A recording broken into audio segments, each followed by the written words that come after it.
Hello, welcome to the first episode of Alliance of the Golden Witch. I initially recorded this during streaming right after playing Banquet of the Golden Witch, so the opening to this one's a little bit abrupt. Hence the new opening. As always, thank you for watching, and I hope you enjoy the episode. Alright, welcome back. Yeah, we're just gonna dive right in. After I unmute this episode, not episode, the whole game was muted. Doesn't matter. Let's go. That's the load button. That's not what I wanted. Off to a good start. Reading. Yes, I remember how reading works.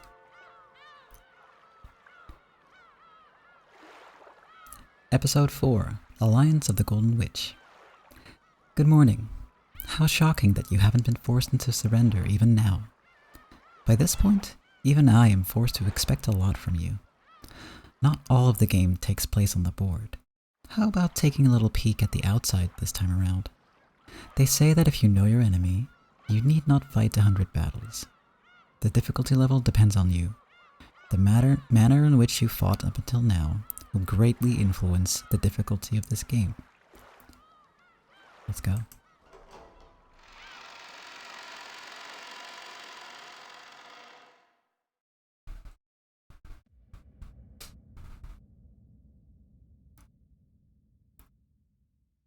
The story is very obviously fictional in nature. That's an interesting way of putting that.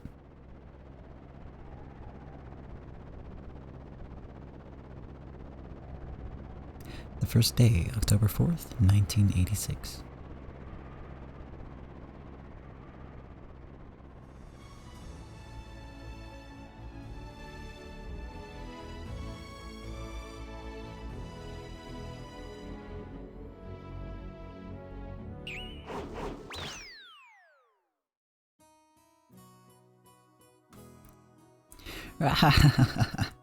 You're right, Battler-kun.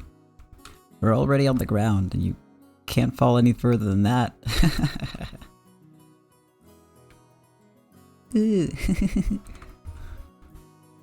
Fall!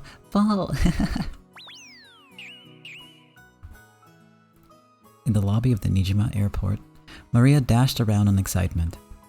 Battlers' uproar on the plane must have been hilarious. Hey, Maria, cut that out. I'm sorry, Battler-kun. Please don't take it badly. What a pathetic guy you are. Even with that huge body, you still can't handle vehicles. Shut up.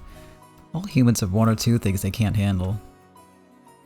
Like me and puns. If relative motion makes up a story, is it frictional?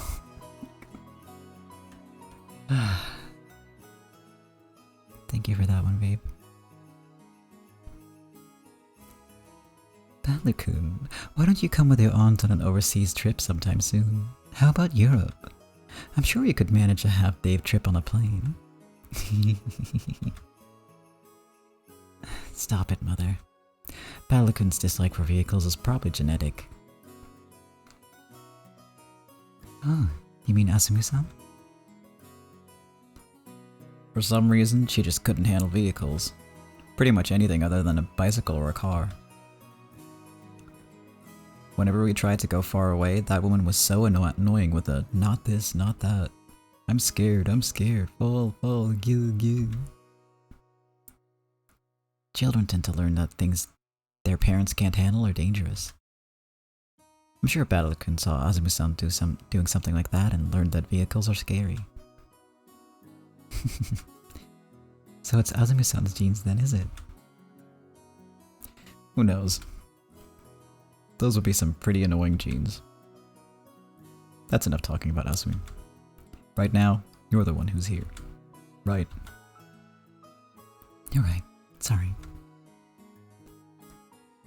Hey, the cars are here. Exactly 3 of them. Get in, get in. Fall, fall. Where's the parachute? Where's the parachute?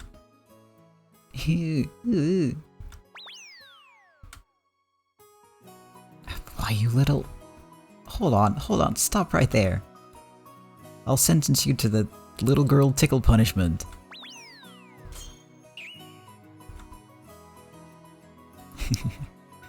Being in high spirits is such a wonderful thing. Without Battle-kun and Maria-chan, the atmosphere in that plane would have been pretty grim. Thanks. I'll assume you mean that literally. Hey brats, the taxis are here. You can play around later. Ooh, taxi, taxi. I'm getting in first. Hey, Maria, and you too, Battle-kun, stop fooling around. You'll bump into someone. The tone of Aunt Rosa's voice grew a little frightening. When even Battler realized they were fooling around a bit too much, just as expected, he bumped into someone. Oh, sorry. Battler-kun, you guys are going in that car. You're keeping them waiting. After George urged him to hurry on, Battler apologized to the person he had bumped into and ran to his parents, who were telling him to come quickly. With a clunking sound, the doors on the 3 taxis were shut one after another, and they departed for the harbor.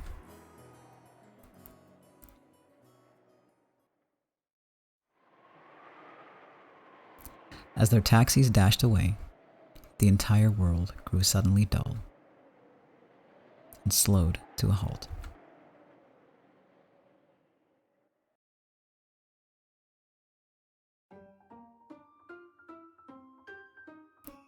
Voices, the wind, and even sound. All of it stopped, and all the people who were trying to move froze like the instant someone takes a photo, coming to a halt. People and machines and clock hands, even the dust dancing in the wind, were frozen. Some people who were walking froze with one leg still in the air. Scraps of paper dancing in the wind were pinned in midair, frozen in place. Then, among the shadows standing still in this unmoving world, a single one stirred.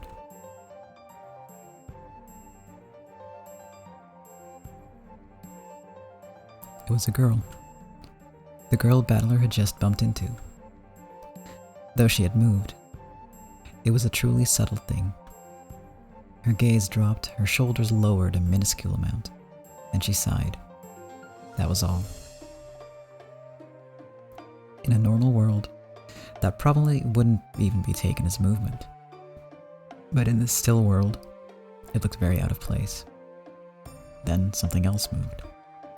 It was a black cat wandering around the shadows near the taxi rank. It came up right behind the girl, and leisurely changed its form into that of a human. This was no cat. It was a witch. Of course, the girl was also a witch. As the witch stood still, her gaze still downwards, she muttered, "I can't stop everyone from going to Rokkenjima, can I? You cannot. On October 4th, 1986, you are not here. If I were, would stopping everyone really have been possible? Well, I can't imagine what a 6-year-old girl could do to make them turn back. Still, that's right. If you were in this place, the probability wouldn't have been 0. Whenever there's a probability greater than 0, I can seek out a miracle. If I hadn't been sick, and they hadn't left me behind." With her head facing downwards, the witch tightened her fists. They were trembling very slightly. "You were sick in bed starting October 3rd, 1986, and Peyoto's game board is sealed off starting October 4th. You were not given a chance to avoid getting sick. In other words, it would normally be absolutely impossible for you to enter her game board. Thanks for being patronizing. I know that. I know that just seeing father and mother and Oni-chan healthy like this, even that alone, is a spectacular miracle. Anja had tried to stand in the way of her family, attempting to stop them from leaving the airport and heading towards Tokanjima. However, it was impossible for her to exist on October 4, 1986, so she couldn't do it. Even though her brother had only bumped into her and apologized. Even though he hadn't realized she was his own little sister. It had been such a miracle that she could cry.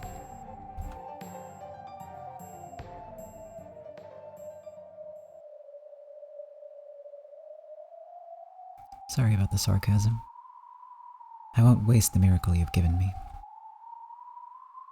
I'm glad to hear it.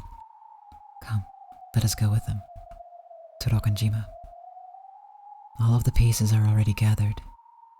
The curtain will open on the 4th game.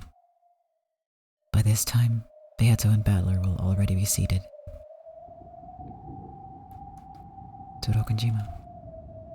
To where No. To where everyone's fates changed.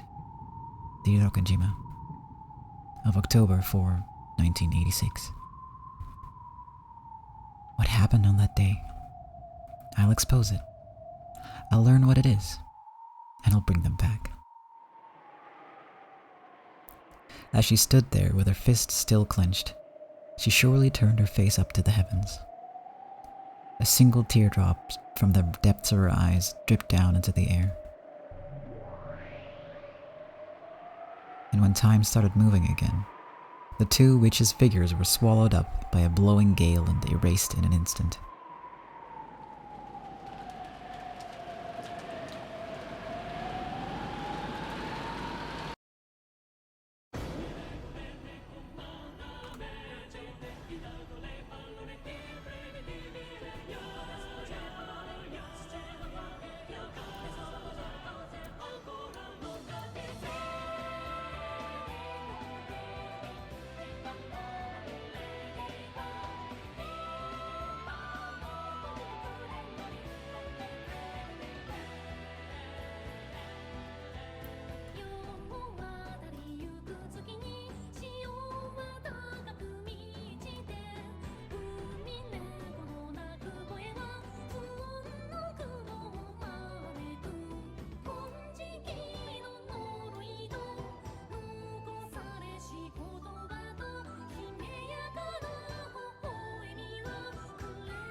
Good morning, milady.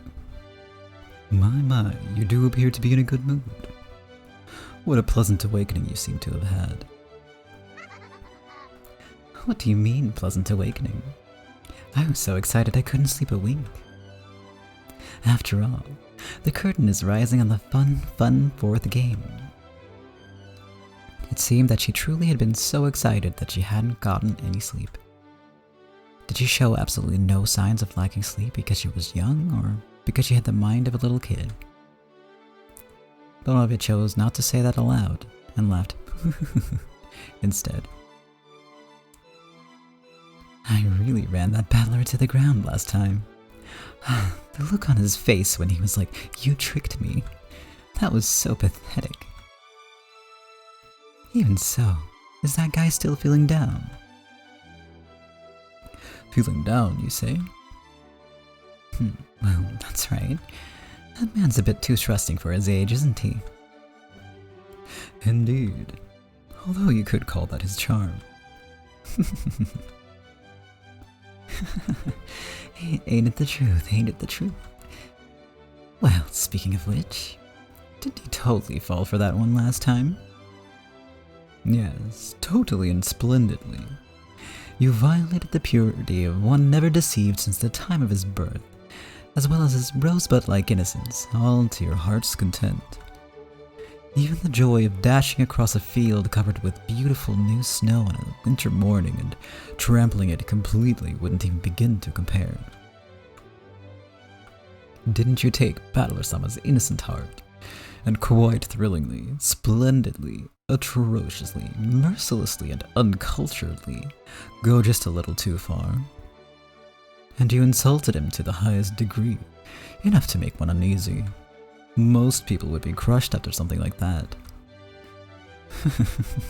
So much so that they wouldn't want to see your face ever again. I know that much. I also thought that if he was too disheartened to join us at the table, even though the fourth game is finally starting, that would be such a pain. So I came to you, thinking that it'd be better to prepare a countermeasure for that case beforehand.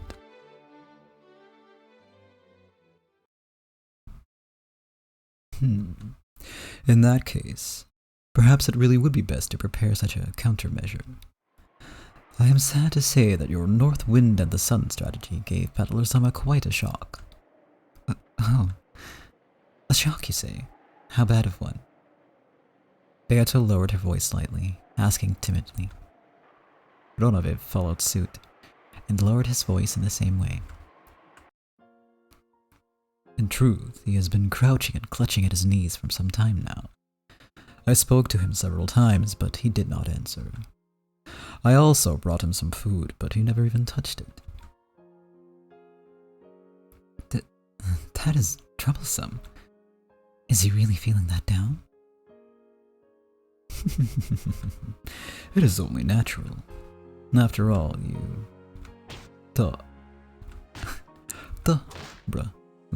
beat him down, milady. That would make most people start to distrust humans. Distrust of humans? How convenient. Let him give up on humans and trust witches.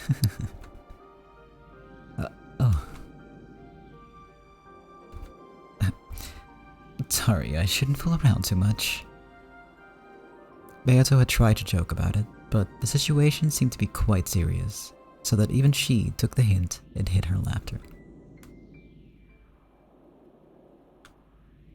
Is it really that serious? Should we wait just a little longer before beginning the fourth game? Lady Berncastle's guest will be arriving, so it may be best to open the fourth game quickly. However, perhaps you ought to show a little concern for Battler's feelings, milady. Concern? Show concern, you say? How should I do that? He's feeling down, so... That's right, shall I cheer him up? When a person's heart is dark and closed up, interacting with them in a dark manner gains you nothing. Your only option is to shine with a brightness stronger than the dark.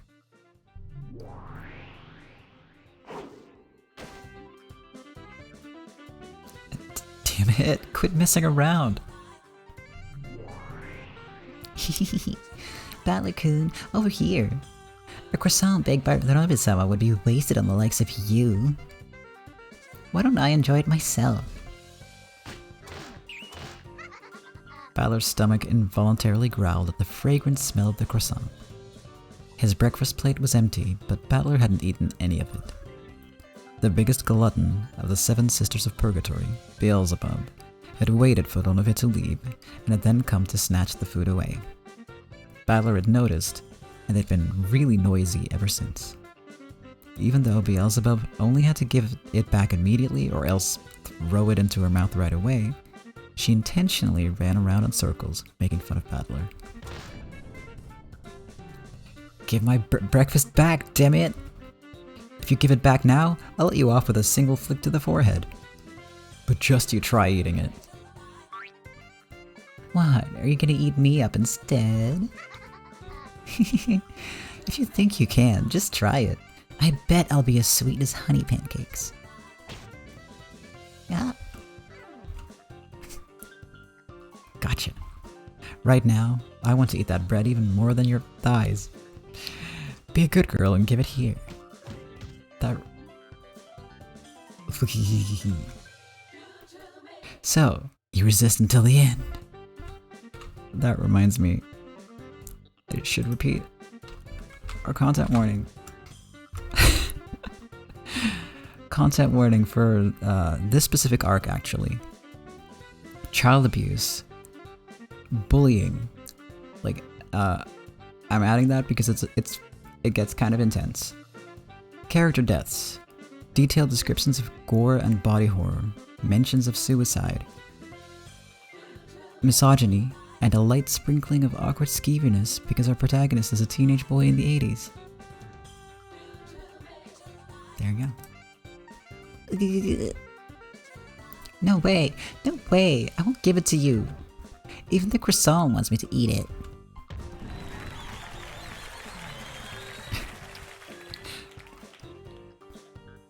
Yay! Yahoo! Good morning, Battler. Are you still moping so early in the morning? It's the beginning of a new day and a new game, so let's get our spirits up. She flung the door open, like a marathon runner drawn on a certain caramel box, with her hands held high in an idiotic cheeriness. Beato appeared. For some reason, flags from around the world and confetti scattered about, perfectly completing this magnificent entrance. Battler and Beelzebub, who had been fighting over the croissant, completely forgot about their argument, speechless. Good morning, Beatrice-sama. I'll just be on my way now.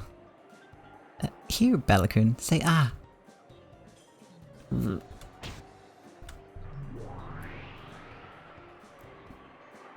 Eating noises. Hey, morning, Beato. Glad to see you're cheery this morning? Beato and Battler looked at each other. It seemed neither had a clue what was going on with the other. Battler? What's going on? Donovan? He looks totally fine, doesn't he? He isn't clutching his knees. And he's answering. Wait a sec, he was even in the middle of eating.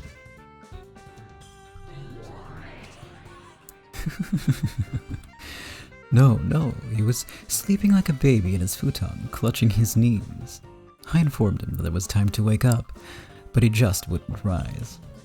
I tried to feed him, but it seems that a naughty cat wandered in and prevented that.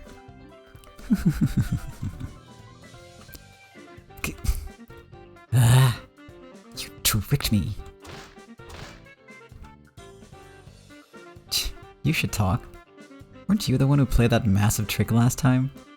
I don't have a clue what's going on, but it looks like you got what you deserved. By the way, Donovan, nice one. Thank you very much, Battler-sama. The two men stuck up their thumbs as though they understood each other, chuckling together. For a while, Beato was very energetic, trying to hide her embarrassment.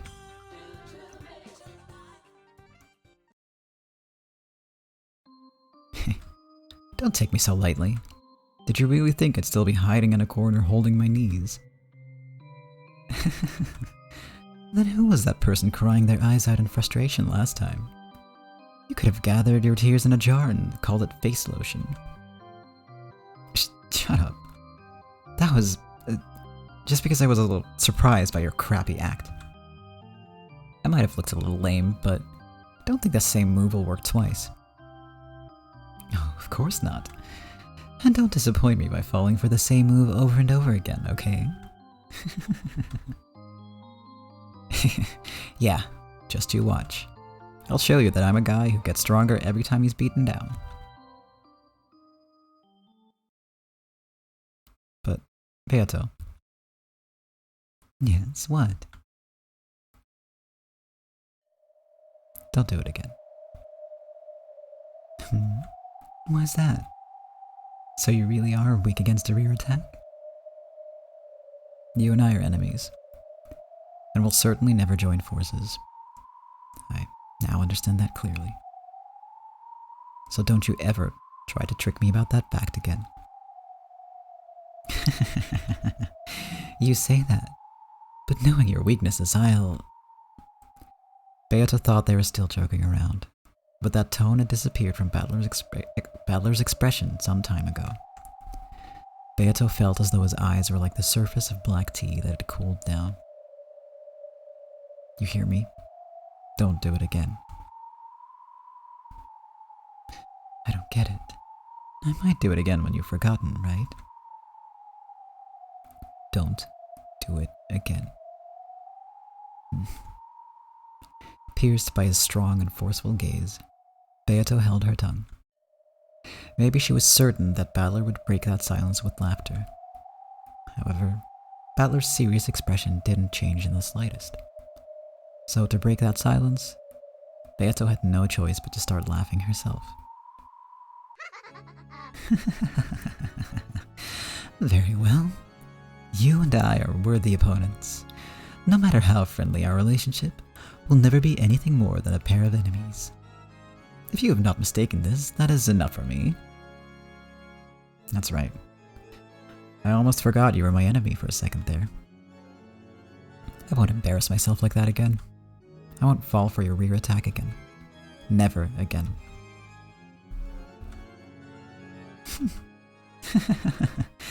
It seems I'm not the only one who cannot wait for the fourth game. I am pleased, Battler. Come, take your seat. Yep, just how I like it. Clever little tricks won't work anymore. Stop acting so tough. You remain in a state of surrender for the last mystery in the previous game. The mystery of Nunjo's murder. My answer for that one's still on hold for now. But that doesn't mean I've lost heart. I'll definitely break your red truth and show that I can deny witches. A commendable attitude. You truly are a man like a phoenix. Don't betray my expectations. With that, let us raise the curtains on the fourth game. But before that, it seems we must welcome a new guest. A guest. You remember as well, correct? That mystery girl who appeared at the very end of the last game without an invitation, ruining my fun. That person. She says she wants to join in our game. I sent her an official invitation, inviting her to join this match. Ranove, summon our guest. There's no need. I'm already here. The voice that answered Beato's call came from the darkness in a corner of the room. When Battler turned around in surprise, he could now see that mystery girl there. My, how rude. All you had to do was greet us as soon as you arrived. I don't make a habit of talking to people before punching them. After I punch is a different story, though. What would you say? Good night. Have a nice dream. How amusing. How truly amusing. Beato cackled and clapped her hands. But that was only Beato, and nothing rose to Battler's face except a bitter smile. You sure are a fighter. Battler and the girl's eyes met, and he shrugged his shoulders as he spoke. But the girl didn't answer, giving only a cold stare in return. You helped me out at the end of the last game. Thanks for that. I don't need your gratitude. You were just slacking off. I only told you so open your eyes. That's so true. Stop slacking off, Battler. Beata tried to laugh as though sympathizing with her, but it didn't reach the girl's ears. She did absolutely nothing except stare at Battler with ice-cold eyes. Well, looks like someone hates me. I'm just annoyed that you aren't taking this fight seriously. Are you saying I'm not serious about this? Don't tell me that travesty earlier was you being serious. Don't take me for a fool. How long do you intend to play along with a witch's farce like this? I'm fighting Beata in my own way. I'm doing it seriously, of course. Seriously? Don't make me laugh. You keep on drinking tea and chatting with the witch for all eternity and call that fighting seriously? Keep the jokes to just your hairdo. That's because I wasn't used to this witch's game at the beginning, and I've been through a lot of harsh stuff. Still, I'm finally starting to see how to fight, and I'm getting the knack of doing it. If the pathetic way I've been acting makes it look like I haven't been serious to you, you're just wrong. Is that so? Of course. I know I've got to close in a lot more before I can grab Beata by the collar. But no matter how long that distance may be, it's still finite. And in each game that passes, I'm steadily closing that distance step by step. No matter how long it takes, I'll close in on that witch, and I'll definitely checkmate her. It might take 1,000 years, to use her phrase. But even so, I'll definitely win, sooner or later. Why? Because I definitely won't accept losing. I definitely won't stop moving forward, closing in on her. In other words, there's just one thing I can say for sure. I will definitely win against that witch someday. That's how it is. You really don't sound like you're in a hurry. Are you even trying to win? Even the finite can become endless if you treat it the wrong way. By now you've become an Achilles who couldn't even outstrip a turtle. I get it. So this is why I'm needed. At this rate, there's no way you could win against the endless witch even after 1 billion years. Who are you? It's not like you'll be struck by lightning if you just tell me your name.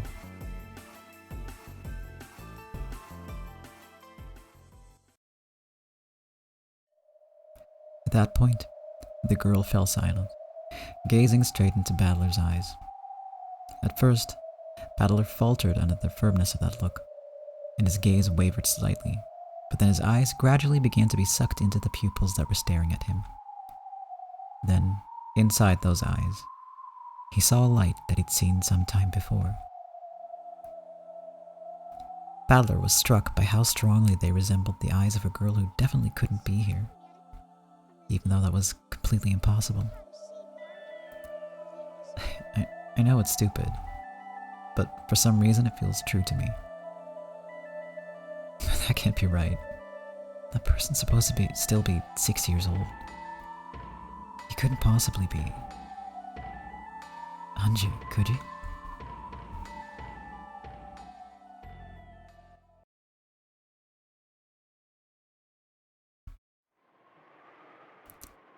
If I were to say that's right, would you believe me? I'll put it another way. If I said, I am your ally, so trust me, would you believe it? Would you unconditionally trust some unknown girl you're meeting for the first time, just because she looks a little like someone you know? It's because you're such a softie that you got tricked so easily in the last game and cried so bitterly. You said it yourself. That kid is 6, right? Do I look like I'm 6? If I were to claim that I'm that kid despite that, would you just swallow that story? If you say it like that, there's no way I can argue back.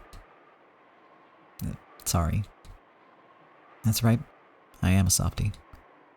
And that should have been made clear to me after the last game. Is that what you meant when you said I wasn't being serious? Yes. You may think you're fighting against a witch, but you're just getting along with her and playing. You're just playing and fighting in a friendly game of chess. That may be a serious contest for you two, but looking at it from far away, I only see you playing around and following the rules like you're good friends. That's harsh. But as long as you're unable to win at this game, you won't be released from this place. That's why I came. I came to bring this game to its conclusion. You claim that you're closing in on the witch, but you're just like a hamster running around in a wheel. Oh, one of those. Those things that run around and around in place, night after night. At a glance, you might think that running around in a wheel is endless. The endless witch Beatrice. It's just like you. He thinks he's fighting, but he's actually just running around in a wheel while making a fool of himself. This isn't a game. This is nothing more than a cage to shut him up in for all eternity. You liken my endless to something like a wheel that a mouse plays in. Interesting. Something that's endless in a certain dimension can be less than endless in a higher one. The fact that a Menger sponge has infinite surface area only matters in a world of less than 3 dimensions. In the 3-dimensional world of reality, it has 0 mass. Not only is it not endless, it doesn't even exist. What an assertive woman. It seems you are worthy of being called my enemy. Who are you? I am your ally, and an enemy of witches. Of course, you don't have to believe it. No one can prove that I really am your ally. On the contrary, it's more desirable that you keep your guard up strongly enough to find me very suspicious. That's right. Last time ended up pretty bad. I've got to be at least that careful. I don't plan on getting tricked twice.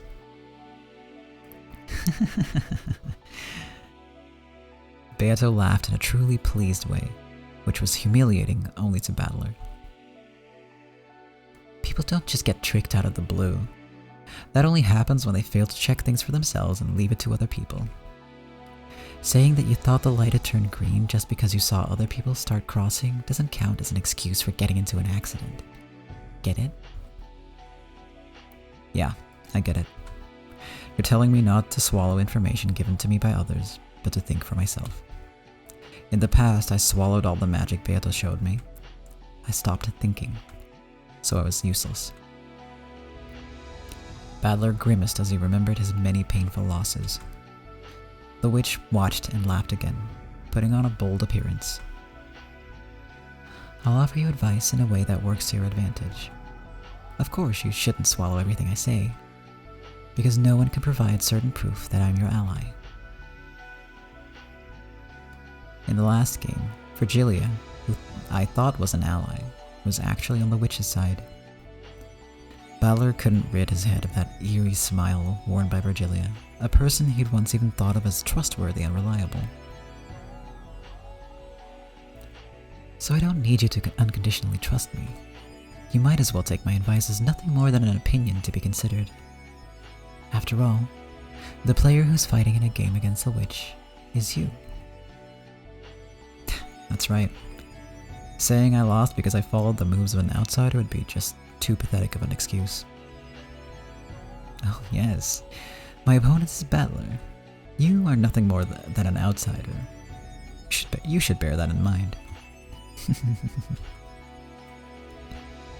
No, I'm not an outsider. With Beatrice and Ushiromiya Battler, and I who gaze down from above, it's almost like a fight in the shape of a triangle.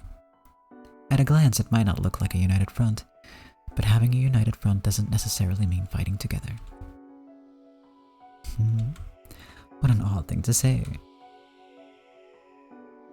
Just now, he described fighting with you as closing the distance, but you can't measure distance with a single eye.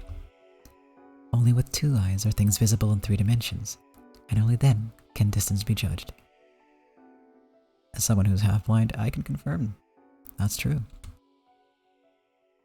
And even when you have two fields of vision, it's pointless if they're in the same place. You can pin down witches more accurately when they're far apart, shooting from different positions and different angles. So basically, it's crossfire. Interesting.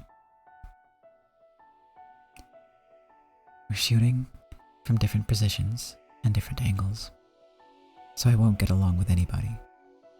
And that's how I'll keep my position separate and catch the witch in a pincer attack.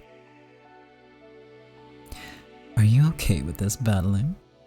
This girl may actually be an ambush as I set up, right? She might just be saying something plausible to gain your trust, right? Maybe. She's been saying that over and over again herself. So of course I can't blindly accept her advice. But as to whether she's worthy of trust or not, I can think for myself and make a decision. As long as I don't stop thinking for myself, I won't be tricked by anyone again. What confidence you should in me, a battler. After you've said so much, it makes me want to trick you all over again, you see? I can't wait to see what kind of face you'll make when you realize you've been duped once more. How pleasant. It looks like you know my name, but I don't know yours. Tell me. For a while, the girl remained silent, without changing her expression even once. She looked as though she couldn't decide whether to say her name or not, or possibly as though she was deciding on the name she'd say on the spot. Gretel. Ghetto? You are? That's my name, dumbass. Call me Gretel. Then should I call myself Hansel? Just kidding. I'm Ushirami Battler. Call me Battler. Nice to meet you. I hate handshakes. Don't take it personally. Really? Sorry. After all, it isn't certain that you're my ally. And you just told me to keep my guard up too. Battler drew back his right hand, which he had stuck out. His bitter smile disappeared, and was replaced with a strong resolve directed at this new fourth game. Battler, think deeply about why you must win against this witch. You can't stop with something abstract like, I'll beat her because I don't like it. Have a deep conviction that you'll definitely defeat the witch and escape from this world. Because there is definitely someone waiting for you to come back. For that kid's sake as well. Maybe there was something she wanted to say. Gretel clenched her fists in front of her chest and hung her head in silence, at a loss for words for a short while. As though smashing through that silence, Beato spoke up in a forceful voice. Good. That should be enough of an introduction for Gretel or whoever. Come, try to remember what happened on October 4th. Let the curtain open on the fourth game. At the same time, as though it had been blown by a sudden gust of wind, the clock that had been turned back to October 4, 1986, started to move.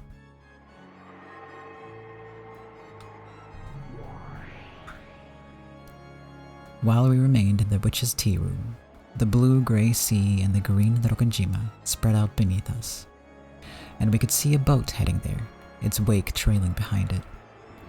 The sky was already cloudy, and it seemed that the barrier of the typhoon would soon shut the island away.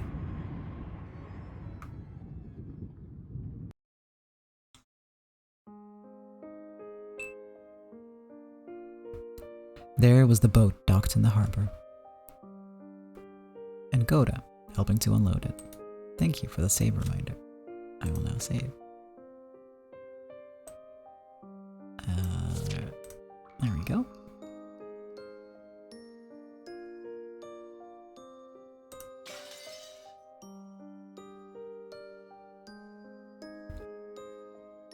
Then, once all of its passengers had disembarked, the boat began to separate from the shoreline.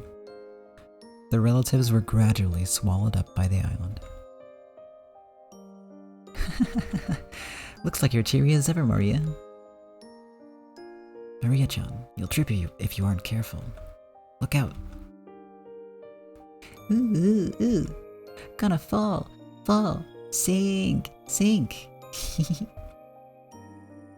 The long-missed cousins I had loved dashed across the beach, getting swallowed by the forest path that led to the mansion, and disappeared. And of course, Oni-chan could be seen among them too. Damn it! Stop right there, Maria! You nimble little brat! Ooh. Maria Oni-chan, whom I'd loved, started dashing, and Oni-chan chased after her. They were swallowed up by the forest. Following them, father and mother were also swallowed up.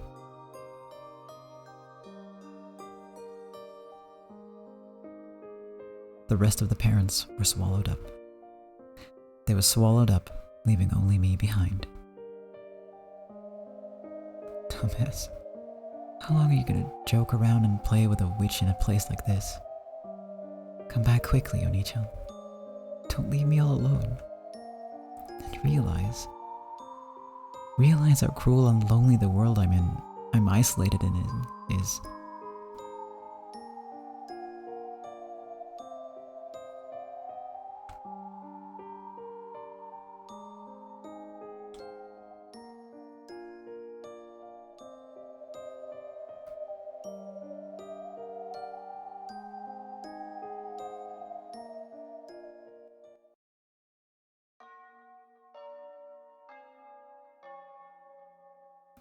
Unge's future, St. Lucia Academy, and I was too slow to read the year.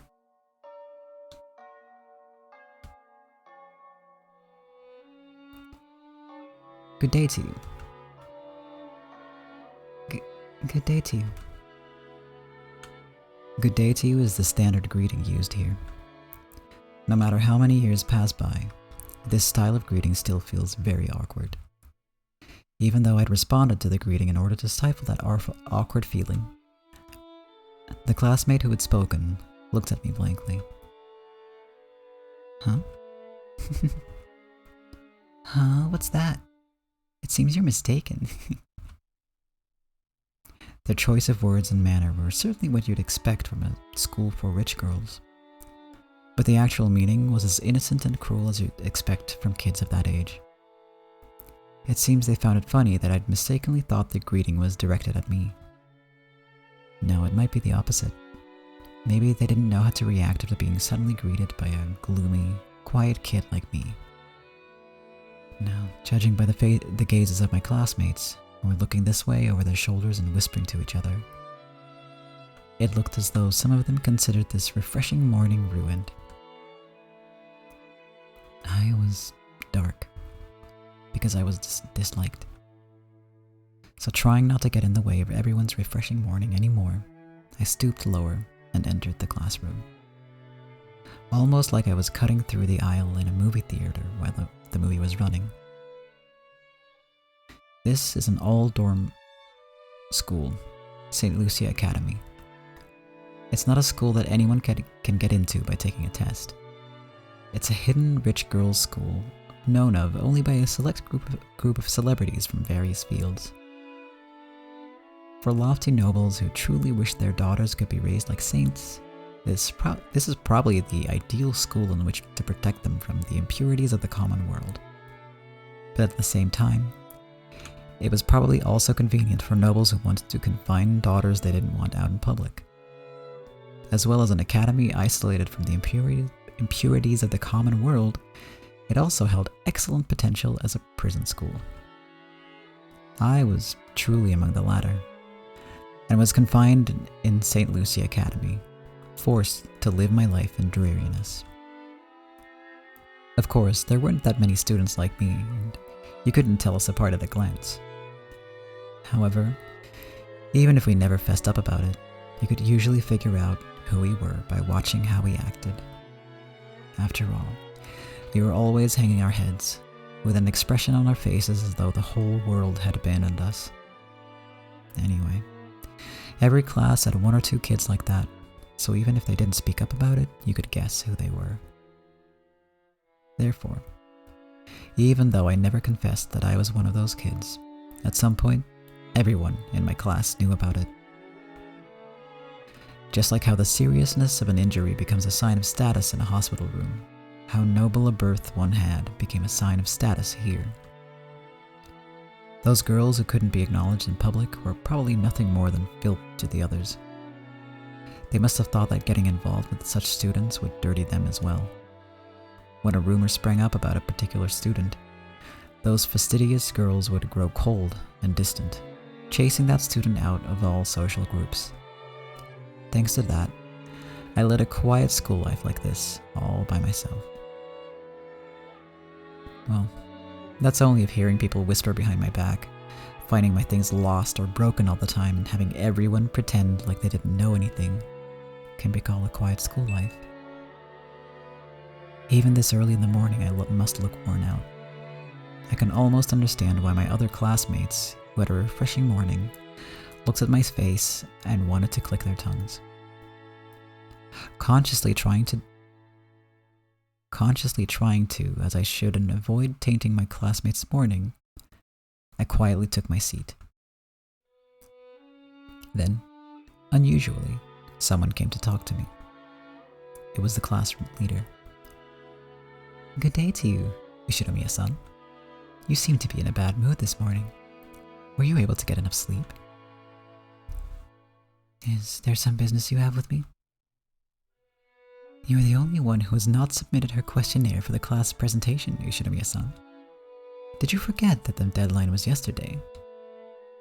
"I'm pretty sure I heard something about that last week. But I thought that the questionnaire hadn't been passed out yet.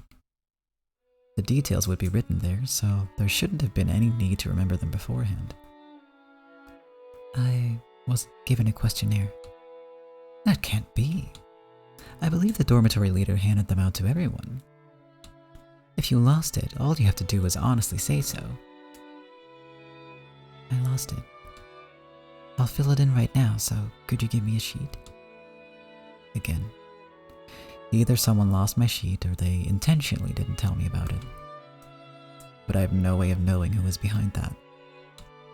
In the end, treating it as though it was my own carelessness would settle everything more quickly.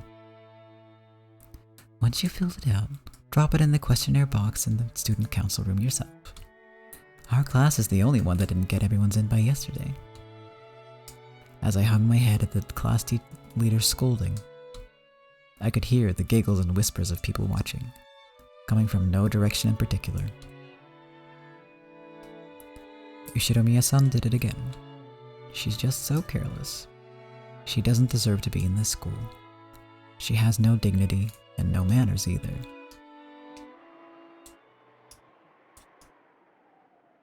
Sorry, girls, but I've dealt with much worse when it comes to unfair personal attacks. As I froze my heart and let those arrows of ridicule pass by, I quickly filled out the questionnaire.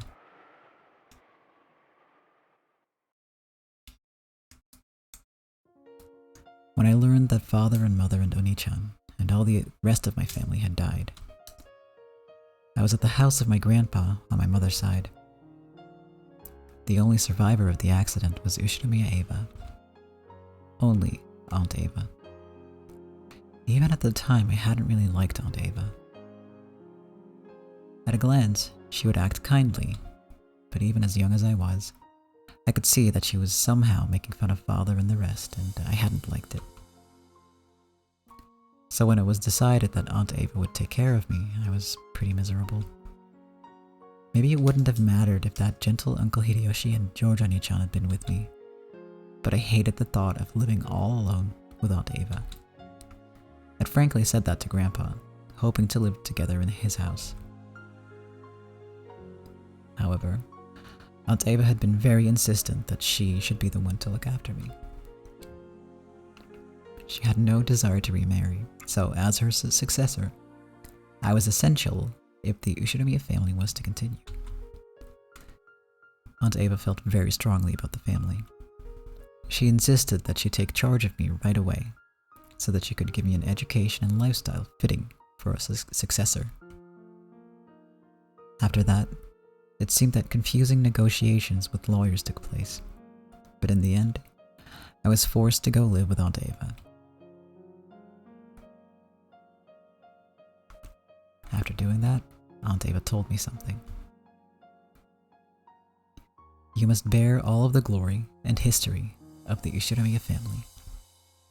And in order to make you a fitting successor to bear that, the rest of your life will be dedicated to frantic studying. Sacrifice the rest of your life for the Ushiramiya family. That's what she said. At first I thought she meant that literally, but I quickly realized that that wasn't the case. Because even now, in Aunt Ava's eyes, the one most fitting to succeed her was the late Jojo Nichan. At our first meal together, I received strict instructions and questioning about table manners, and was forced to listen to her abuse mom and dad as though they'd been neglectful in their discipline. I also received the same strict instructions regarding manners at my first party, and my clumsiness had been disparaged in front of everybody, forcing me to endure insults to mom and dad as well. After that repeated over and over, I eventually began to understand. Aunt Ava didn't really want to make me her successor. She thought Giorgio Nichan was the only one truly suited to be her successor, but she couldn't forgive the fact that it was to be me instead. So she insulted me in front of lots of people. She humiliated me. And she made it known exactly how I was inferior to Giorgio Nichan, to both acquaintances and strangers. Surely in a place of a memorial service for her dead son, or rather, surely in place of a memorial service, or rather she must still be mourning his death. However, that wasn't something I could endure. I couldn't possibly live together with Aunt Ava. I was kept like a pet, my life continually compared with her dead son's. I understood that even when I was still in elementary school. I tried to escape the Ushiramiya house and run off to the house of my grandpa on my mother's side. However, Aunt Ava had already foreseen that. No, thinking back on it, she might have lured me into escaping. I was caught by the guards and brought back, and for being a coward who had smeared the Ushiramiya family crest with mud and tried to throw it away, in a way that makes my whole body shake and shiver just remembering it. I was punished. How should I describe what Aunt Ava was like when she punished me? In a frenzy? Gleeful? I saw the anger and sadness of losing her beloved son, and as well as the hatred and pain from me stealing that inheritance from the son who should have received it, and the dark pleasure at being able to let those feelings out on me. I was hit with all of those negative emotions at once.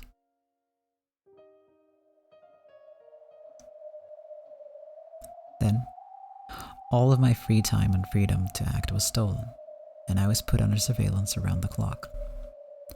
I may have lived in a gorgeous mansion, dressed in expensive clothes, but my heart and my dignity had been trampled upon, and I was the Ushiramiya family's slave. Its cattle. Compared to that lifestyle, the derisive laughter of my classmates here was calm and pleasant. It caused my heart no trouble.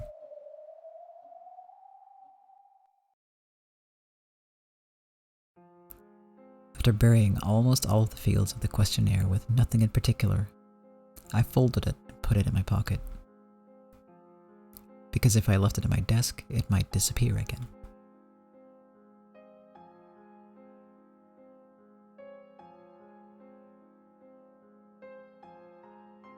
During lunch break, after dropping it off at the post box in the student council room, I finished lunch by myself, as usual, and headed behind the school building where no one could be seen.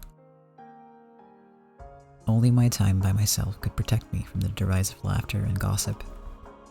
Since I was hated and didn't have a single friend, my time alone was the most kind to me.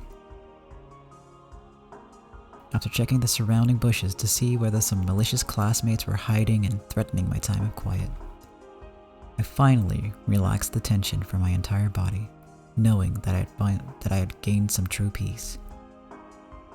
Then I let out a sigh. It faltered, heavy, as though it was the first time I had breathed out today. My old favorite place behind the vegetable garden storehouse had been found out by my classmates, and I'd been teased. So this was my new lunchtime hideaway. Hey Lulu, welcome to the stream. We just started on 4. Not a whole lot's happened, but we're getting a lot of backstory. So I'm a little unsure whether I should say like, oh, you can keep watching and not miss anything, or you should start over. It's a bit of a gray area, I guess. Also, I'm gonna drink some water real quick.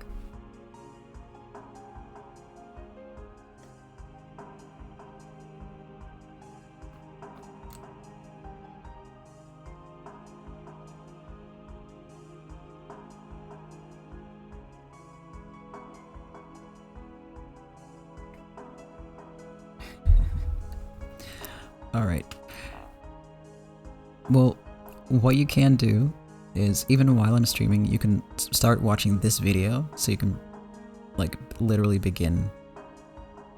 You don't have to wait for the stream to end to start from the beginning, is what I mean. But you can also lurk and just chat. If you want. Up to you. But I hope you're having a good day.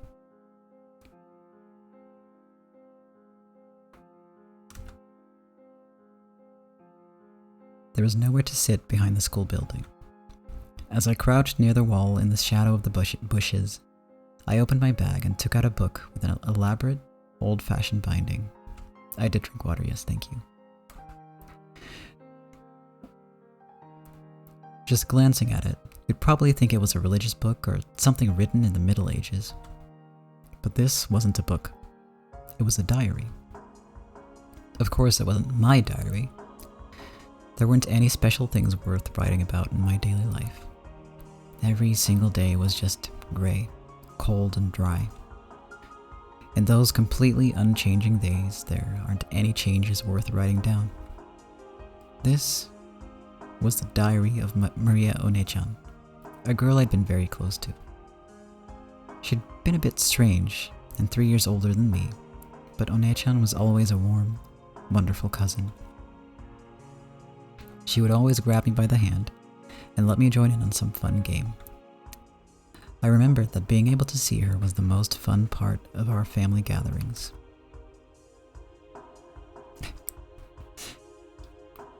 Alright.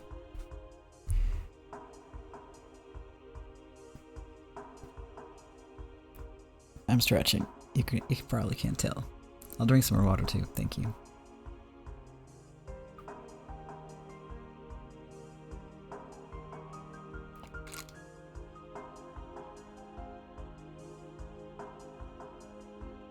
Stretch ASMR. I'm a little hoarse today again, just like Monday. I don't know why this keeps happening. I think it's just because it's summer and maybe like the air's dry or something and it's getting to me. Normally I get that in winter, I don't get it. It's weird. But I'm alright.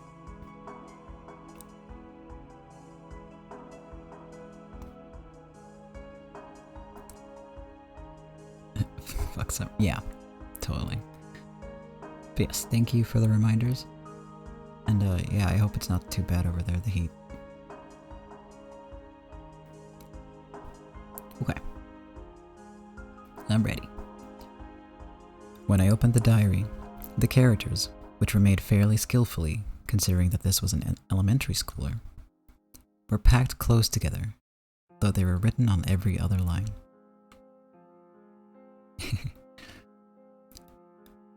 Was she just hopelessly obsessed with jotting everything down in her diary?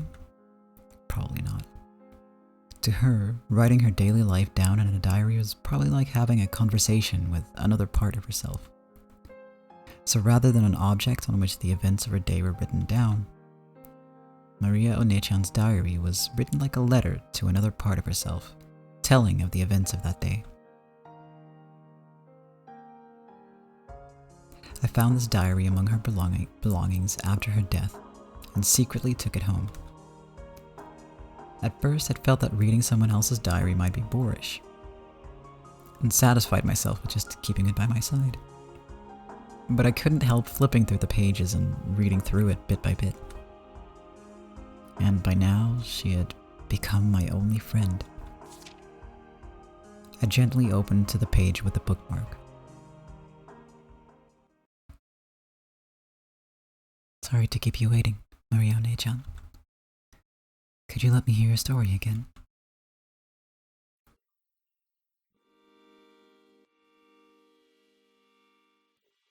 At the same time, a very, very soft breeze blew, tickling the paper. I thought the open diary might have sparkled faintly. The weather's good today.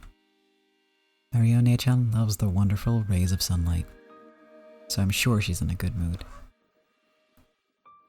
On the pages of the open diary, no, in the world of the diary, Maria Onechan showed herself. I'm pretty sure she was 9 when she died, so her form was already younger than me. But I call her Onechan, and so she affectionately calls me Anje. Ooh. Anja, you were slow getting here today. Was it packed at lunch? Yes, it's always packed. Groups of friends set up camp in the seats and they stay there even after they've finished eating. It's pretty fatal if you get to the dining hall late. I was on cleanup duty today. Ooh, I eat fast. The faster you eat, the more you can play. Ooh. Maybe she realized I was holding a grudge because that duty had been forced upon me and shortened my lunch break by a bit. Maria Onechan brightly changed the subject. Grateful for that act of kindness, I responded by saying I was a slow eater. Maria calmed me down, saying something about teaching me the trick to eating fast. I read about it in her diary. No, I heard it from Maria Onechan. She was ranked number 1 among the girls in the speed eating ranking for her grade's newspaper. She was apparently very proud of that, but a little disappointed that her mother, Aunt Rosa, hadn't praised her very much for it. Ooh. Then let's start our story for today. How far did we get yesterday? Ooh. I'm impressed you recognize the voice, honestly. When I listen back to my own voice, it all sounds the same. Oof. I need a second because this made me really sad.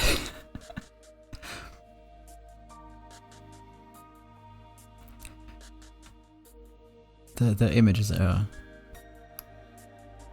very sad. Let's just put it that way. And you know, I've never seen these before, so every time there's like a big image on the screen, I'm like, whoa. Except in this case, I'm like, oh no. But yeah. This far. Until you got Sakutaro as a present, Maria Onechan. You promised that you'd tell me about Sakutaro. Ooh, let's talk about Sakutaro. You know, Sakutaro is a really cute stuffed animal. I'm sure you'd like him too, Anje. Ooh. Yeah. Tell me that story. The only time I can relax at school is when I'm listening to your stories during school break. Lunch break.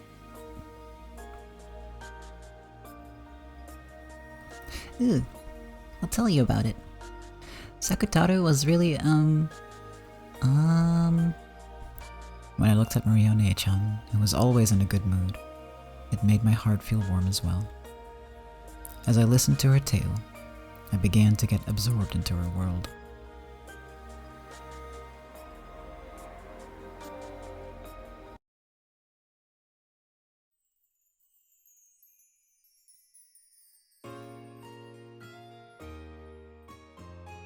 Happy birthday, Maria. Sorry I got back so late. Ooh, good job with your work, Mama.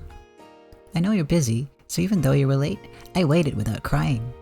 I was good and waited, watching TV. Yes, you're such a good girl, Maria. As a present for waiting politely, you can order anything you want today. Of course, only as much as you can eat, okay? Ooh.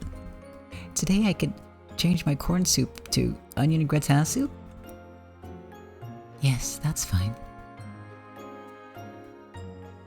Ooh. It's 200 yen more expensive, but can I change it to prosciutto pizza? Yes, that's fine. If you really can eat it. But that's okay. It's your birthday after all. There must be a reward for the good girl who waited so patiently. Ooh. Then can I have enchilada cheesecake for dessert?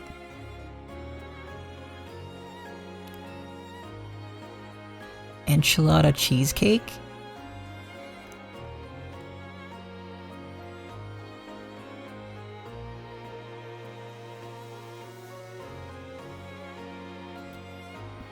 Okay.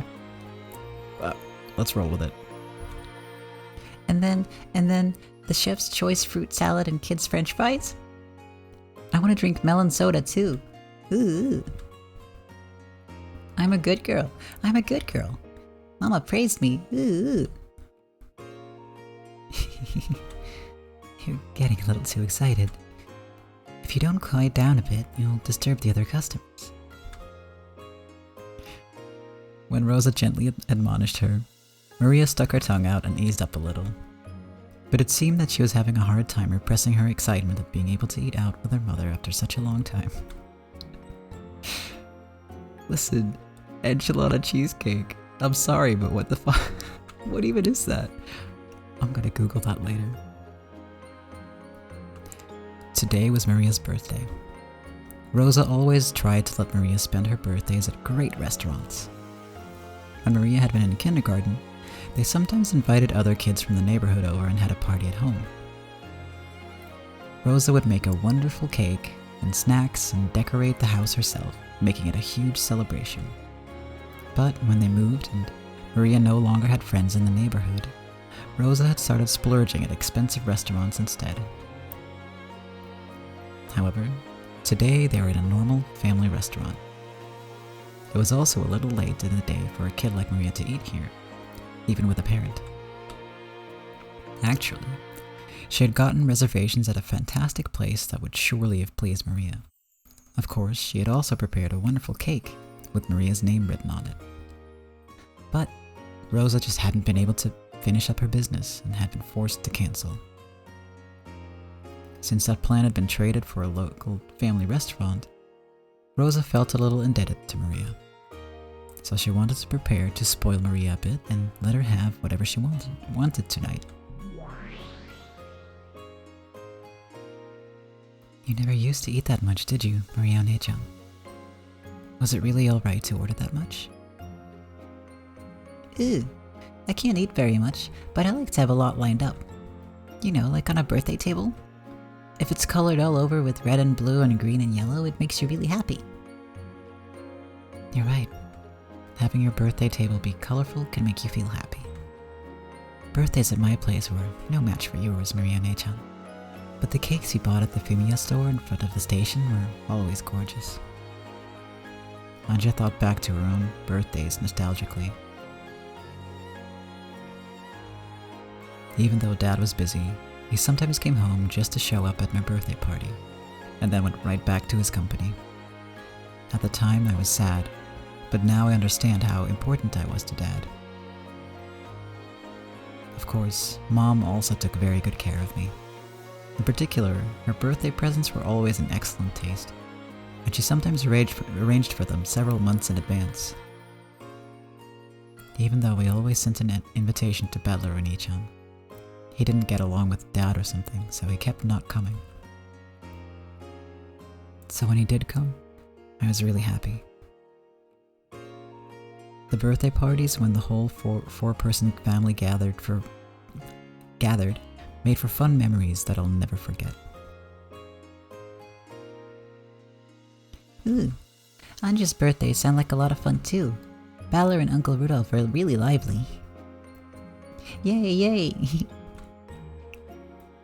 Balor got covered in cola. Mario-ne-chan peeked into my happy memory. As I sat quietly, wearing the origami helmet that Dad had made for fun, I was a little embarrassed.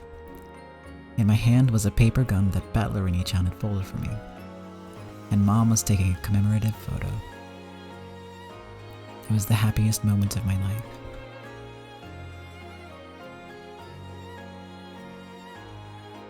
But your birthday's no worse, Mario-ne-chan.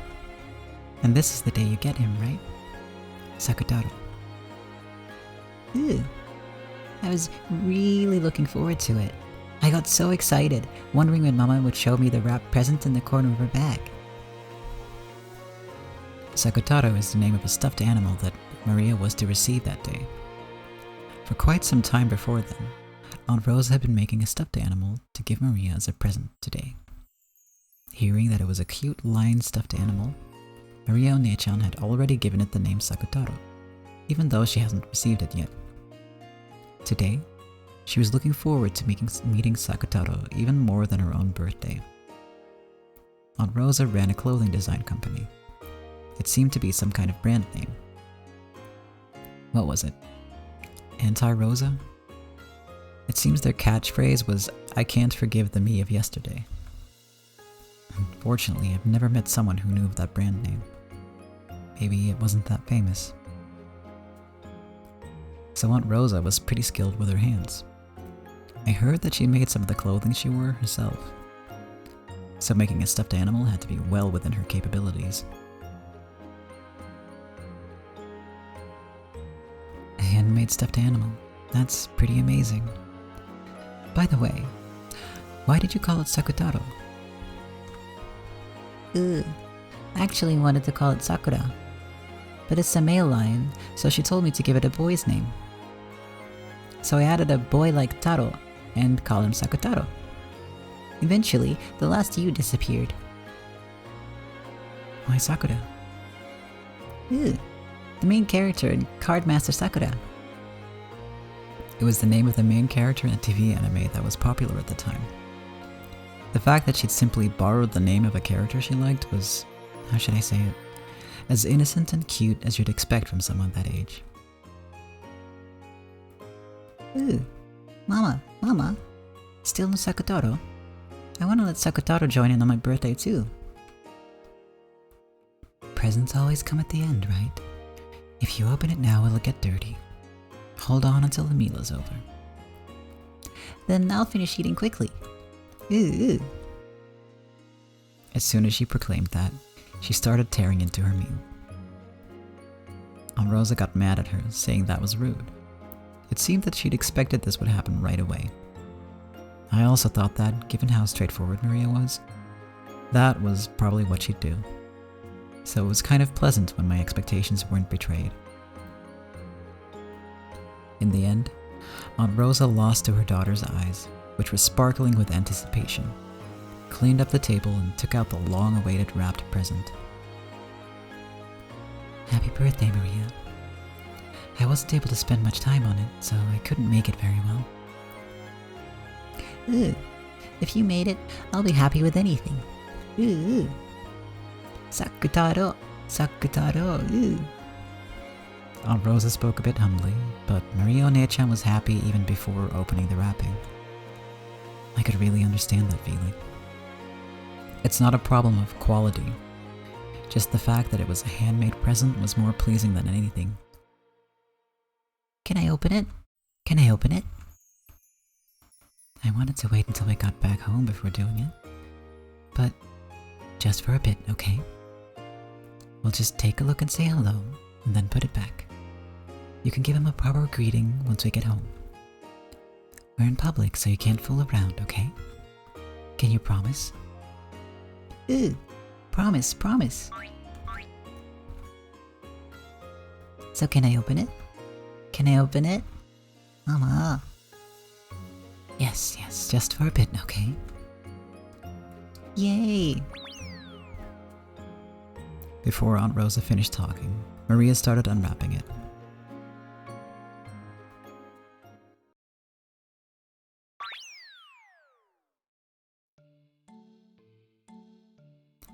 As soon as she did, yellow and orange peeked out.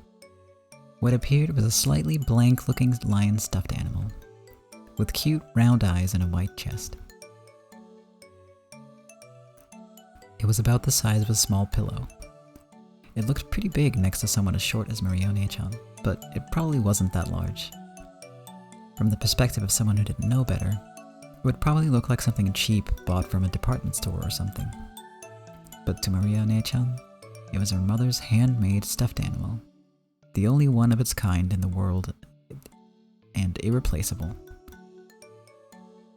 Sakutaro! Cute, so cute. Thank you, Mama.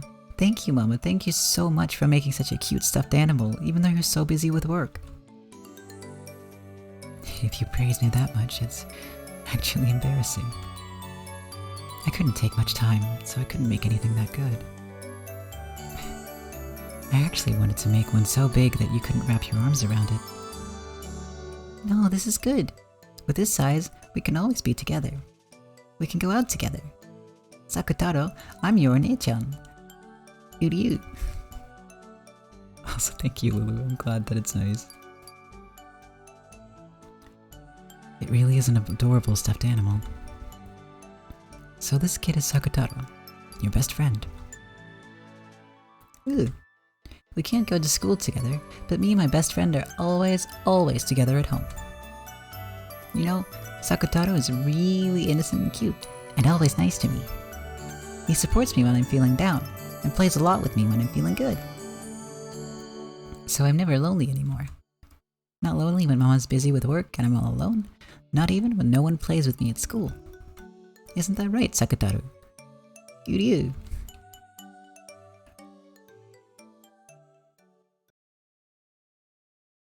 At school, Maria Onechan had lived the same kind of environment as I did, in the same kind of environment. Compared to the other kids in her class, Maria Onechan's tempo was always a little slow. Her sensibilities and ways of viewing things were a little peculiar, and a little too idiosyncratic for her to blend in.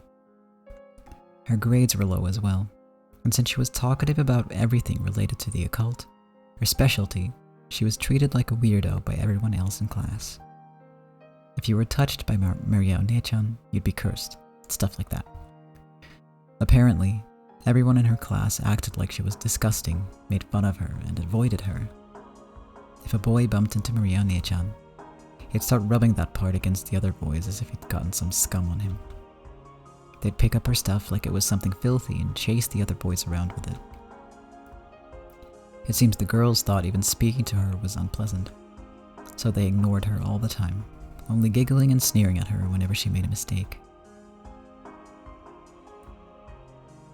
It looks like bullying is the same in all eras. Humans really don't advance at all, do they? If only they just get wiped out. I'm sad when I'm bullied, but I think it can't be helped. It can't be helped? Why not? After all, there's a rule that says every class has to have a single bullied kid. That's a horrible rule. I'd like to find the person who made it and hit them over the head with a brick. Using the corner, of course. If I wasn't there, then there'd surely be a new bullied kid chosen in my place. By staying strong, I can protect that kid. As she said that, she smiled faintly. Maria Onechan's way of thinking really is unusual. According to her, from the beginning, a witch had resided in that place called a school. No, she says that any place where a lot of people gather will have a witch residing there. The witch tries to steal the students' souls through death by disease or accidents. Apparently, she sometimes also corrupts those souls, leading them down that path of evil. She says that an angel came, not content to let that continue. And the angel tried to finish off that witch.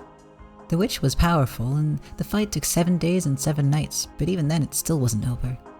The tired out witch asked for a truth and proposed this. I heard about that one before.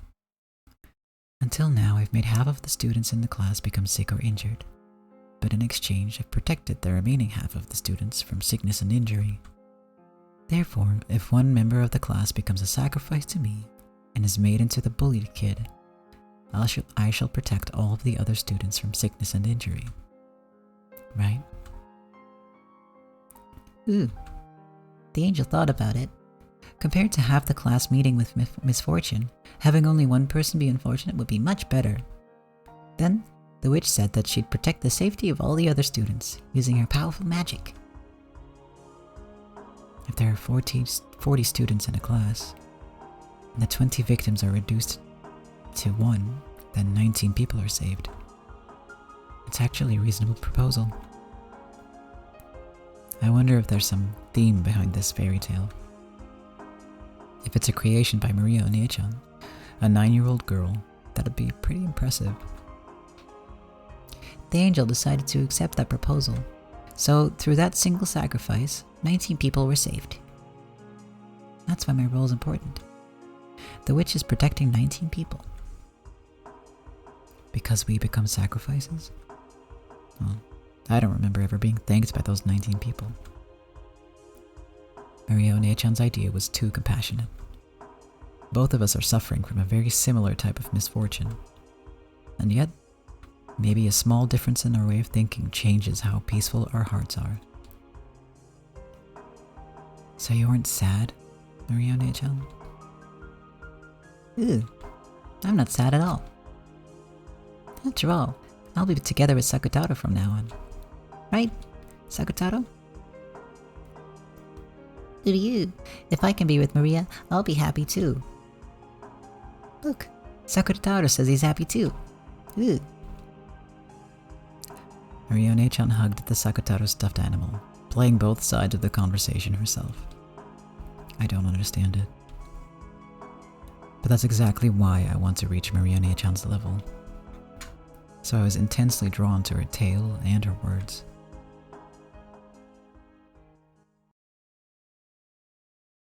Anje, is it tough because you're all alone? It is tough. But just the time I can be like this with you is different. Because I'm not all alone. Then, if Sakutaro also becomes your friend, it'll be even more fun. Ew. Then, starting today, Sakutaro is Anja's new friend. Right, Sakutaro?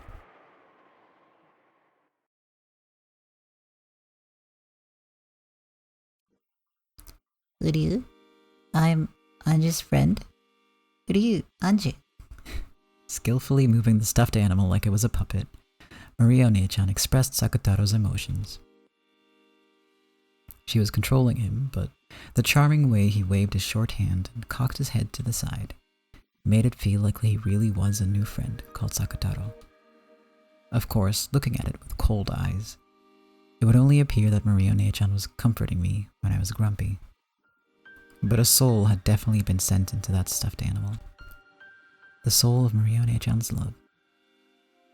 So I acknowledged the existence of a being called Sakutaro inside that stuffed animal. Come on, say hi to Sakutaro too, Anje. Come on, you say hi too, Sakutaro. Uryu, is Anje a scary person? As Sakutaro timidly looked at me, he unexpectedly met my gaze and hid behind Maria Onee-chan's back in surprise. Maria-chan really is good at playing with stuffed animals. It's okay, Sakutaro. Anje isn't scary. She's a really nice girl. Ew. Hello, I'm Sakutaro. Uryu. Hehe. Pleased to meet you, Sakutaro. I'm Anje. I'm glad to have a new friend. I held out my hand as though asking for a handshake, and Sakutaro's short hand was stuck out towards me, lightly touching my index finger. After all, when a human and a stuffed animal shake hands, their sizes are too different. This greeting by touching each other's fingers was our handshake. Ooh. Now Anji and Sakutaro are already friends. 2 people are more fun than 1, and 3 people are more fun than 2. Ooh. Uryu. Maria One-chan had given the name Sakutaro to the stuffed animal she was to receive on her birthday, and had warmed and expanded his existence in her heart for a long, long time.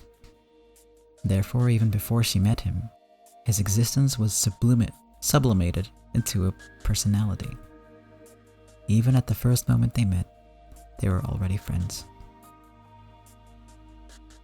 Of course, that wasn't anything extraordinary in Maria One-chan's eyes, although I don't think she'd personified and loved anything quite as much as Sakutaro. She loved the things she owned very much, treating them just like friends or beloved pets. Maybe Aunt Rosa hadn't let her keep a pet at some point in time, so she felt like treasuring objects instead. And maybe she was so isolated that she'd been forced to find a friend nearby. Because of all that, what happened that day wasn't anything extraordinary from her perspective. Even so, Sakutaro, no, maybe I should call it Sakutaro, like Maria One-chan. There's no doubt that Sakutaro was a stuffed animal. No, a friend, whom she loved more than anything or anyone.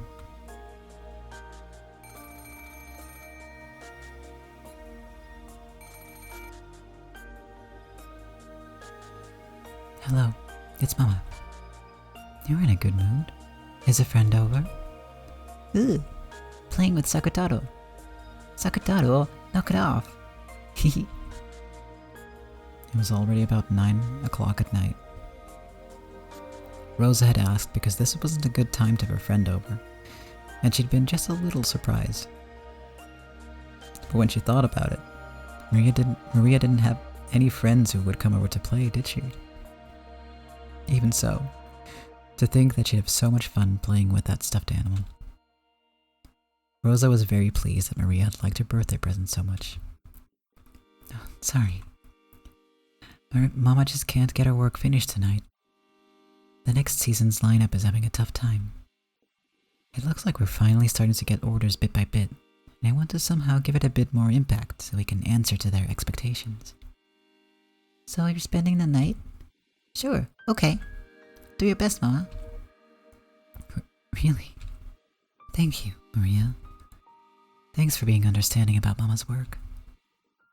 Rosa was surprised that Maria had accepted so easily that she wouldn't be able to come home from work. To Rosa, having to tell Maria that she'd be coming home late or staying overnight was a huge burden. Maria would start crying about how lonely she was on the other end of the phone, and it took a lot of time and effort to calm her down. To think that Maria would accept it in such high spirits. Is this also thanks to Sakutaro? Rosa was once again pleased that she'd given her daughter such a good present. I'll make sure I come back this time tomorrow. Let's eat dinner together then. You haven't eaten dinner yet, have you, Maria? Buy a bento at the convenience store and eat it. No sweets and no soda. I'll check the receipt and the change, understand? Ooh, shopping with Sakutaro. Shopping with Sakutaro. Hey, not Sakutaro. Have him watch over the house. From Maria's manner of speech, Rosa got the feeling that Maria might have gone shopping with that stuffed animal without her knowing about it. Rosa's forehead creased, and after sourly saying that Maria definitely mustn't do that, she hung up. Ooh, Mama said I mustn't go shopping with Sakutaro. But you can't go shopping with Maria. Staying home alone will be lonely. Why did Mama say not to go shopping with Sakutaro? Ooh. I'm sure that if Maria was seen with me, it would be embarrassing. Embarrassing? Why? Mama says not to take me outside a lot, and she usually says Maria can't do it because she's too old. Eh? But I'm not embarrassed at all to be with Sakutaro, right? I'm a lion, but I'm a stuffed animal. You're a lion and a stuffed animal, but you're my friend. So let's go out together. Just when Mama isn't around, as a secret. Eh? You aren't saying that you're embarrassed, are you? I'm not embarrassed, but the people outside are a little scary. Is that it? Then I'll make it so that you can go outside without being scared. Leave it to me. I've got something that's really useful. Maria started fishing around her messy room.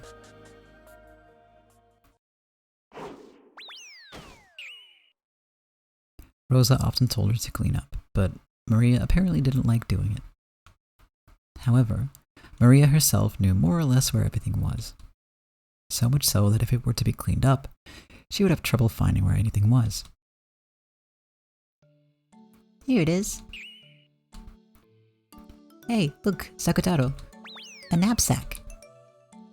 Maria proudly held it up high. Sakutaro looked at the knapsack, which was gaping open, squirming as though saying, "Are you serious?" Maria, you aren't saying... Ooh, this way, we can go shopping together, and Sakutaro won't be scared. Maria held Sakutaro up and started stuffing him into the knapsack. At first, she tried to stick him in head first, but then he'd be upside down and suffocate. So she pulled him out and tried pushing him in again, feet first. Tight, cramped, dark, Look, it's alright. If you stick your head out, it isn't cramped, it isn't dark, and it isn't scary. And it's a good view. Ooh. You're right.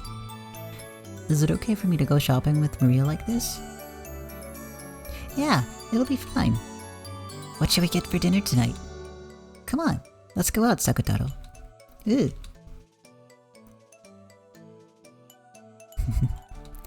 Looks like you're having fun, Mario-ne-chan. Yeah, it's a lot of fun. Even things that would be lonely and boring alone all become fun with Sakutaro. Any human friend would have to go home when it gets late. But Sakutaro doesn't go home, so we can be together all the time. He'll watch TV with me, be together even in the futon, and even hold my hand on scary nights when there's thunder. He'll chase away the monsters in the closet and under the bed. Sakutaro is reliable. Since I'm a lion, I'll show my courage and chase away any monsters that scare Maria. They were so close that it made me a little envious. I'm supposedly older now than Mario-ne-chan was then. But Mario-ne-chan really is my one-chan, and I still haven't reached her level. If only I had a friend close by like Sakutaro. Sakutaro and I are your close friends, right? We're always by your side. It's just that your magic is weak, so you can't perceive us unless you open my diary like this. Perceive? You know some pretty difficult words, Mario-ne-chan. According to her, this world is full of magic and spirits, and they're as natural and nearby as a light breeze. You don't normally notice or see the wind, but when incense smoke or something draws trails, you could see it, right? Right. And even if you can't see it, it's always nearby. That's it. We're always really close by to you, Anji. Gods and spirits and guardian spirits are always right next to us. But if you aren't conscious of them, you can't feel their existence. Like wind that can't be seen with the eyes. But they certainly are near us, and if they draw trails in the smoke called magic, anyone can see them. I thought I'd only be able to meet Mario-ne-chan while this diary was open. But from what she says, she's always with me, and I can meet her at any time if I truly desire to. Along with a record of my life, I left a fragment of my own soul in my diary. So the power of my magic resides in this diary. but it's very faint, so only you can feel it. Only I can tell it's there? Yeah.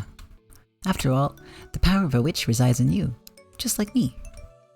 If you study hard, you too will definitely become a great witch in the future. A witch. I wonder if that'd be fun. Ooh, it is fun. If you do that, you'll be able to know that Sakutaro and I are always by your side, even without opening the diary. If you do that, every day will become fun. If you do that, I'll introduce you to many other friends. If you do that, every day will get busy and very lively.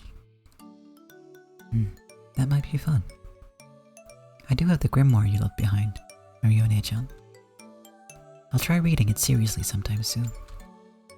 If I do that, I won't be all alone anymore, right? Ooh, really? Marione-chan and Sakutaro said that at the same time, happy that I had developed an interest in the world of witches.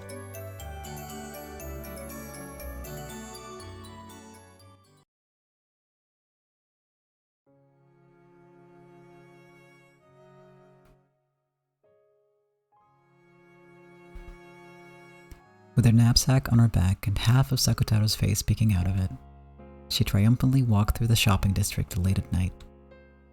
Well, it was that time of day after all. Everyone in the shopping district was either a shop owner lowering the shutters on their shops, or an employee rushing or else staggering on their way home. Amidst all that, Maria, who was in a good mood like someone on a hike, probably looked quite merry. Every once in a while, passing employees would glance at her back with the eyes of someone seeing something out of place. Office ladies giggled at the cute stuffed animal poking its head out of the knapsack. The supermarket had been closed for a while by this time. However, convenience stores, which had been growing in popularity lately, stayed open until midnight. It was very convenient for Maria, whose mother's return was often late. Maria lowered the knapsack from her back and, carrying it like a child in her arms, she headed over to the sweet buns corner. She pointed to a sweet bun she had eaten before, explaining to Sakutaro that this one was delicious, and that one was pretty good too. Sakutaro seemed to be enjoying it a lot. I'm gonna have the 3-colored one. With just this one, you can eat bean jam and cream and strawberry jam. But there's sometimes greenish brown bean jam or white bean jam. There should be one kind of bean jam. But ew.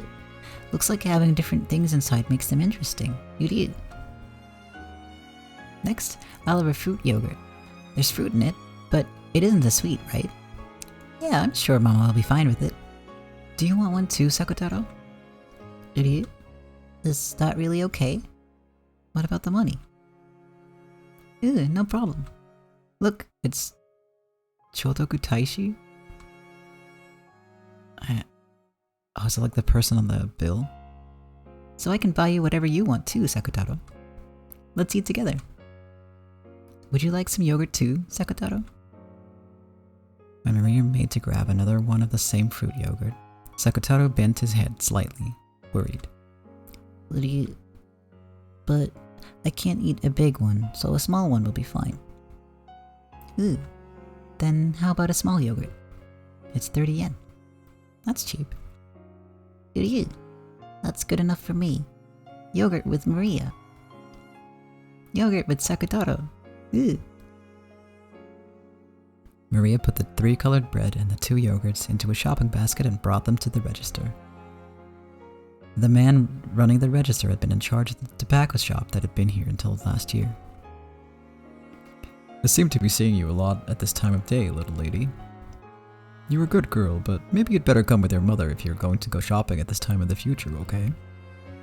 Mama said it's okay, so it's fine. Mama always comes home late because of her work, but we aren't lonely. Right, Sakutaro? What do you? Really? That sounds tough. Here, I'll give you some free soda.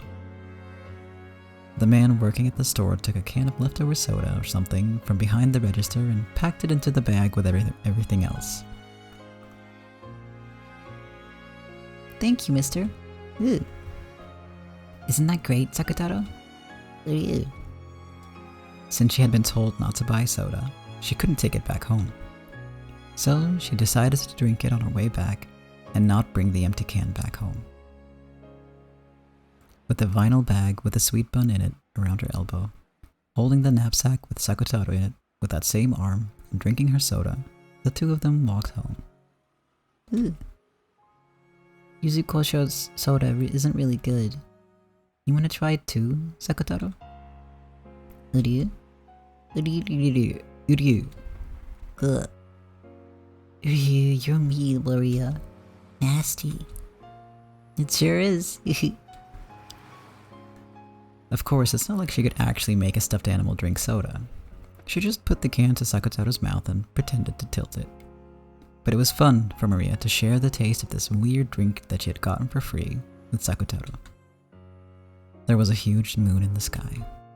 At times, that moon had been clouded by tears when she'd been unmanageable during Rosa's overnight stays, and when she'd been scolded by her mother. But this moon was very warm, and it seemed to watch over the two of them as they enjoyed their trip home by themselves. Maria and Sakutaro. Anja watched the two of them go from behind.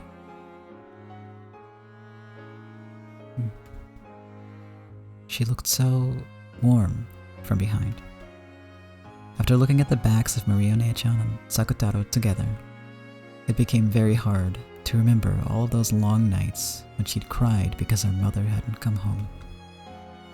I couldn't say it to Maria Onee-chan, but if I'd been in the same position, I may have given a stuffed animal the name Sakutaro, but it wouldn't have been anything more or less than a stuffed animal. Anyone could make a relationship that only distracts you from your loneliness, but Maria Onee-chan was different. Sakutaro isn't a stuffed animal or a toy. He was a real friend, and far from just distracting Maria from her loneliness, he changed the nights without her mother into a fun time where they could play all by themselves. Was it because Sakutaro was a special stuffed animal? Because her mother had made it herself? Because it was very, very cute? Probably not. If there's a secret here, it doesn't lie within Sakutaro. I think it probably lies within Maria Onee-chan.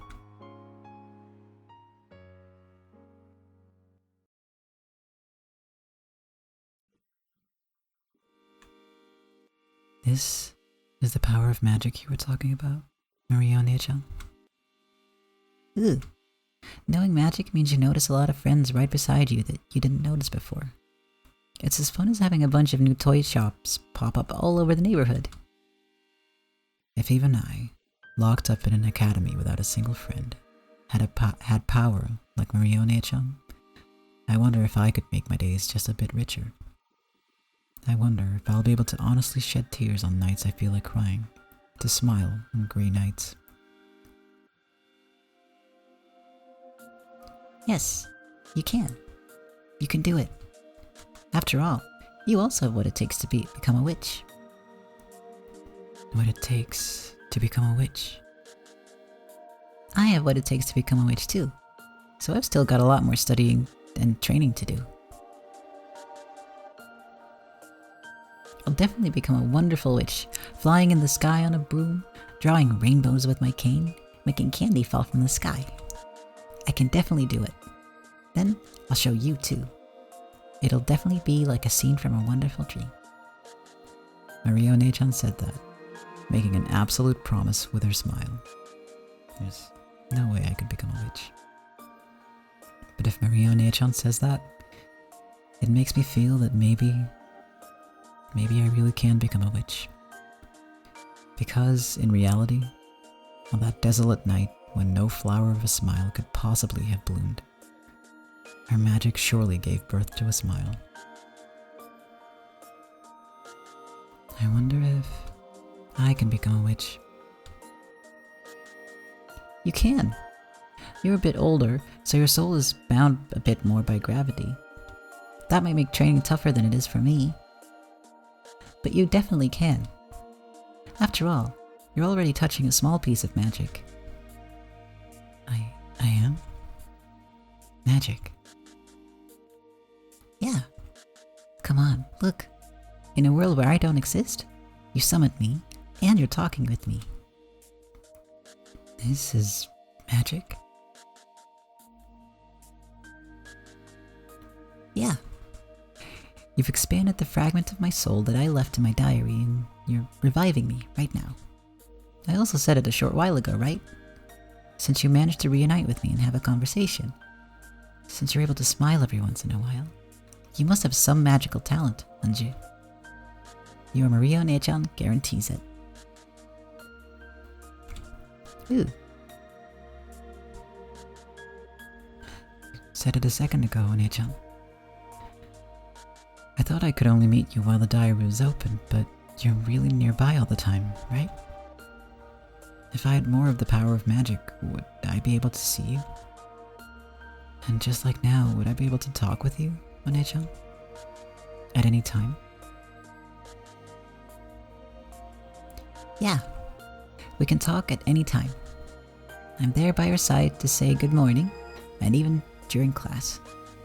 Let's talk together during adult classes to distract you from your boredom. I'll also be there to talk to you during meals, so let's always be together like this during lunch break. We're with you after school too, and of course, I'm always by your side even after you return to the dormitory. It's just that you don't see me, except when the diary is opened. Even when I close the diary. Ryo-ne-chan, you'll be by my side, right? Yes, I'll be there. So if you try to see me and try to talk to me, I'll definitely be able to answer. If you look strongly and try to talk, that is. I'll give it a try. It isn't easy, okay? It isn't going to go well all of a sudden, got it? I understand. I'm sure it won't be easy. But I want to be like you, Ryo-ne-chan. Good. I understand. Then look at me well. Look closely. Okay. Slowly open and close your eyes. You can't shut them for a long time all of a sudden. After burning my form into your eyes, try to make it blend into the inside of your eyelids. Yeah. I'm doing it. Once you can visualize me even when your eyes are closed, without changing anything, slowly and softly close your eyes again. How is it? Can you still see me? Yes. I think I could probably see you. Then try opening your eyes for a second. Now for the real thing. Calm your heart and close the diary. At that time, my form may disappear for a second. But calm your heart and don't get anxious. And then, try to make the me that's blended into the inside of your eyelids blend back into your eyes. Slowly visualize me in the empty air. In the empty air, see me. Yeah, I'm okay. Then I'll close the diary. Ooh. Slowly, I closed it. When I did so, a gray reality filled with dull air unfolded. Of course, Ryo-ne-chan's form disappeared. Give it all you've got. Have courage. Take the first step into the world of witches. I felt like Ryo-ne-chan was cheering me on inside my heart. She's cheering me on? Really? Or do I just think that she is? No, that's wrong. It's because I think this that I cannot see her. Ryo-ne-chan is always by my side, and even now she's definitely there, cheering me on to do my best. That reached my ears. So I mustn't ignore it like it's my imagination or the voice of my own heart. I believe that Ryo-ne-chan is there, I mustn't doubt. I believe. Onee-chan said she'd always be by my side. I must not doubt that. But looking at that empty space by the empty back wall of the school building, amidst those almost heartlessly boring rays of sunlight, calling out her name was unexpectedly difficult. The chains of common sense that had clung to me until today sneered at me, telling me that calling out to the empty air was ridiculous. It was almost like being told to take a step forward off the roof of a skyscraper overlooking a sea of lights.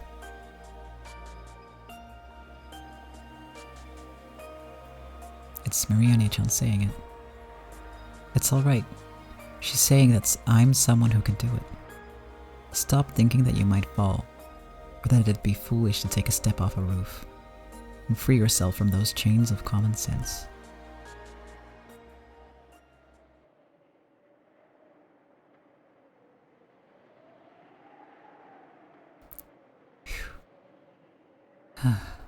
Okay. I steadied my breathing. I concentrated my mind. Make the vivid form of Maria-chan in the empty space before you rise to the surface. Understand magic. And see Maria-chan.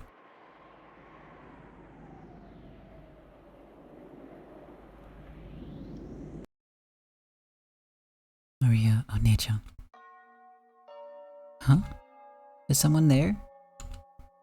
At that time, I was answered by a rustle in the bushes and a wild cry, and I came to my senses. It looked like I wasn't the only one behind the school building. No, since I'd been so immersed in the world of the diary, I hadn't noticed someone coming. I recognized a group of 3 beyond the bushes. They were kids from my class. From their appearance, it felt as though they'd come behind the school building to gossip about someone or talk in secret. I hurried out of that place, because if it became known that I'd been alone in a place like this, mumbling to myself, it'd become a pain again. She said it right. She said it right. She said Maria-chan or something, right? Isn't that creepy? She isn't seeing spirits or something, is she? Ishiramiya-san's so funny. I could hear the shrill, loud laughter from behind. Irritated and feeling that Maria-chan had been made fun of, I left that place at a quick pace, and then a jog, once I turned the corner. And I might have made it to One-chan's world with just a little more time. It was frustrating, aggravating. Why does everyone get in my way?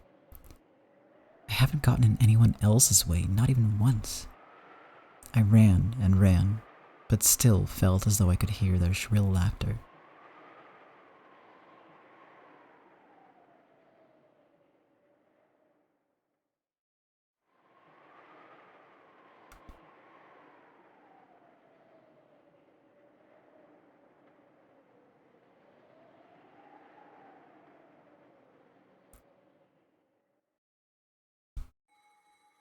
The world 12 years later, October 1998.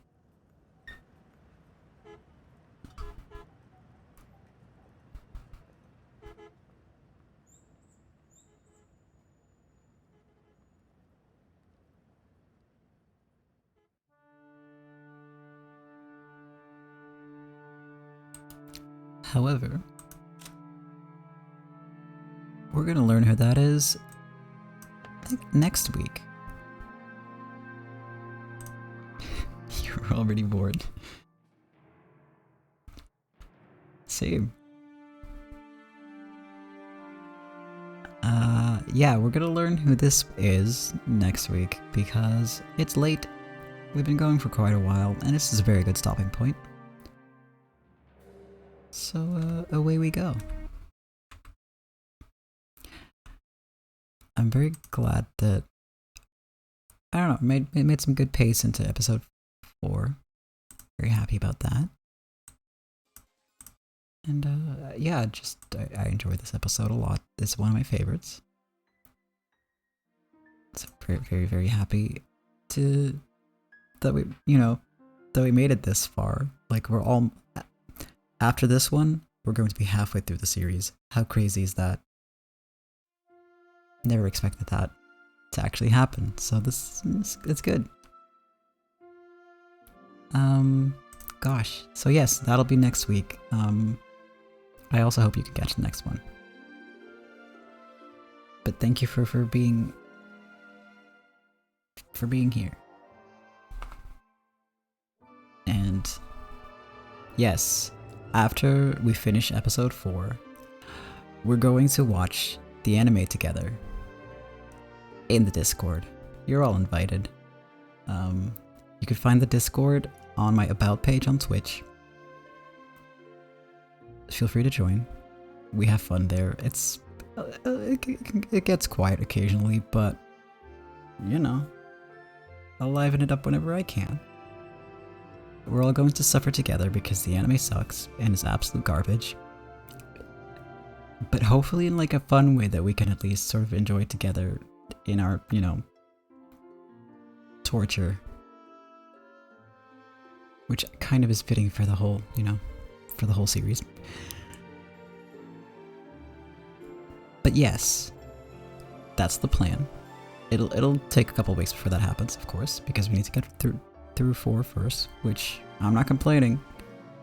Again, 4 is my favorite one. Yeah. I'm looking forward to the next 4, 5, 6, I don't know how long it's gonna take, however many we need weeks. The next few weeks will be great. And I hope to see you all there.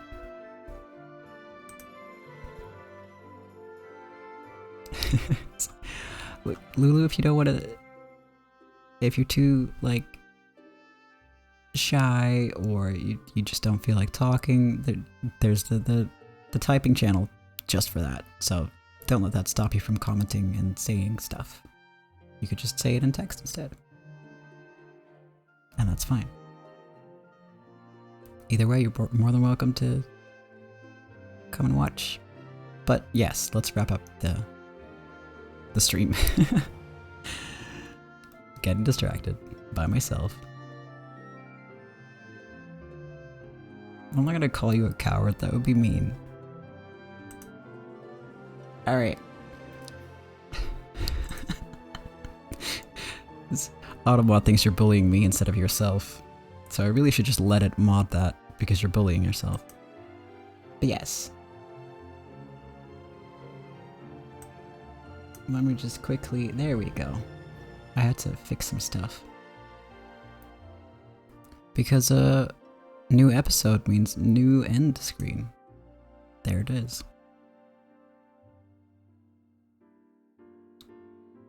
But yes, thank you for watching. Thank you for lurking. Thank you for watching the video. There's gonna be 2 this week, by the way, because I'm gonna split the episode 3 part, and I'm gonna split the episode 4 part. I'm gonna have to do new intros. But yes, thank you. I hope you had fun. Hopefully see you next time, and have a wonderful day. And that's it. Goodbye.